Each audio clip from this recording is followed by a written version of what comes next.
Springtime represents change and new beginnings, but instead of using a mop and cleaning supplies, how about spring cleaning for our souls? Transformational life coach Dr. Karen helps us get through the clutter and into clear space. I love this. Welcome back. You too. Thank you. I'm so glad to be here. This sounds like maybe an easy process. It certainly can't be. I'm sure there's many layers of trying to spring clean for the soul. Where do we begin? Yeah, there is, but you know that you're beginning in the exact place that I want to begin with people, because it feels overwhelming. Believe me, I've done it. I'm doing it again. I'm preparing to move. And I think what keeps us stuck and not doing this is the frustration and the overwhelming feeling that it's hard. So I want to help people find a way to make it fluid and fun and easy so that we're putting that energy out there and getting more of that back. And something, Dr. Karen, that I'm so glad you're touching on is physical clutter. Even though we're talking about mental cleaning, you say that physical clutter actually contributes to mental clutter. So much does. It gets backlogged, and you know, everything has energy. Everything has an energetic presence in our life.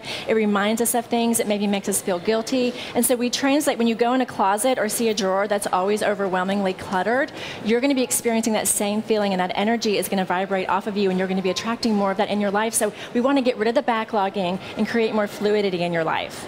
So if there is that clutter sitting around, I mean, the hardest part, whether it's physical or in your head, the hardest part is tackling it. Yeah. So when do we open that drawer? When do we let it go? So we're going to make it easy. When you want to create change, so here is the main thing. You want to create space for what you want to bring in your life. You don't want to feel disorganized anymore. So, you know, when things are disorganized, they own us. Right. And when we can clear things and make that fluidity happen, we then own our things instead of them owning us. So I want to create this pathway for people with the method that I've brought today to help them find their way to bringing that new, beautiful space in. And spring's the perfect time to do it. Wait a minute. So break it down even more. Like we have this drawer at home. Brandon and I call it our junk drawer in the kitchen. Yeah. Everybody has the junk drawer. Every time I open that drawer, I'm like, oh, like bills I need to pay and stuff I need to deal with. What's the first step in helping me get over this mental barrier that's preventing me from cleaning out that drawer? It's going towards the feeling you're going to have once it's cleared out. So it's getting the words out, I'm too overwhelmed, that this is going to be too much, and saying, oh my gosh, I can't wait to feel so good when I open this drawer. And so already going to that feeling, and then creating a feeling of getting rid of stuff. So what you want to come in is this organization, this idea of owning your stuff. So I want to talk about conscious clearing, where you're doing it based on what you want to bring in. I want to talk about doing it positively and releasing things. Maybe you're recycling, maybe you're just donating to Goodwill, but doing this to where you're creating a path in the universe for like beautiful things to come back to you. And so really conscious clearing is important. Yeah. And we're seeing a little banner on the bottom of the screen, clear exercise, a little acronym. So C is conscious clearing. That's what I wanted. I'm a writer, so I like to write this down. If people at home are watching, there's your C. What about people, though, I mean, just to play devil's advocate for a second, what about people who thrive in sort of a chaotic environment? Like, you think of like your professor in college who had an office that was filled with stacks of You don't go back papers. to the class. Well, you get rid of those people. But they do. But like highly creative people can be that way. I know, because I mean, I used to be a professor, and they do. I had professors that were the same way, and that's okay. So here's the deal. How is it making you feel? If that makes them feel productive and like super creative, then it brings them joy. So that is part of this list that I've put up there, that you want to go. This is like a Japanese method of decluttering. There's been a book written on this. Totally. I've read it. I read it, me too, Marie Kondo. Yes, so this is it. So it's, does it bring me joy? So if that brings you joy, then that's the perfect space for you. If you like a ton of stuff and tchotchkes and whatever, that's your gig. I'm in a place where I don't like it anymore because it makes me feel too chaotic.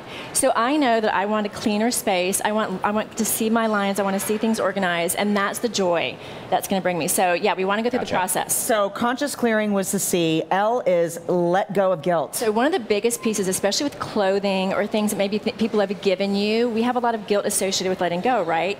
So when you're looking at things and say, does this bring me joy? If there's any guilt involved, like maybe it's clothing you don't fit into anymore and you feel bad about yourself each time you see, maybe you see like a date with a guy like your ex-husband or ex-partner, and there's something about that piece that you're like, you love the way it looks, but every time you think about you're associated with a negative reminder. Yes, so you want to let go of the guilt of letting go of things that don't feel good to you anymore. So just get rid of it. Get rid of it. And you know what? Here's the deal. Know in your mind you're going to pass it on to somebody. Maybe you're consigning, maybe you're goodwilling it, whatever. And they're going to love it. You do I do a ritual of like, let this bring the best good to the next person and pass passing it on and letting the guilt go. And you'll just feel so much clearer once it's Love gone. that. And the E, A, and the R, evaluate joy, accept change, and release positivity. Yeah, I mean, that whole thing about the way that you're letting go of it and really blessing the item. I mean, I'm a super conscious spiritual person, so I did a full ritual on this at my house with items in my office and in my closet. I got rid of half my stuff, and I now need to do another thing. But every time we'd pull something out, does this bring me joy? And we'd sit and think about what it brings up when I first look at it,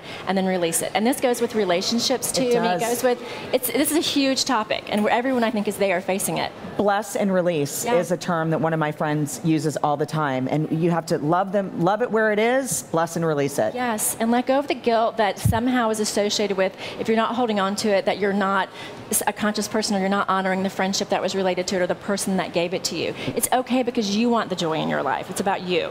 And very quickly, we got 10 seconds, but also manifesting what you want, manifesting your desires is very important. So as you let it go, see what you want come in. Picture a life that's clear, and just keep focusing on what you're looking forward to, and that is the key of manifesting your desires. Dr. Karin, good to see you. For all of you out there, if you would like more positive advice from this lovely woman, you can check out her website, drkarin.com. Always a joy. Thanks Thank you so so much. And stick around because there is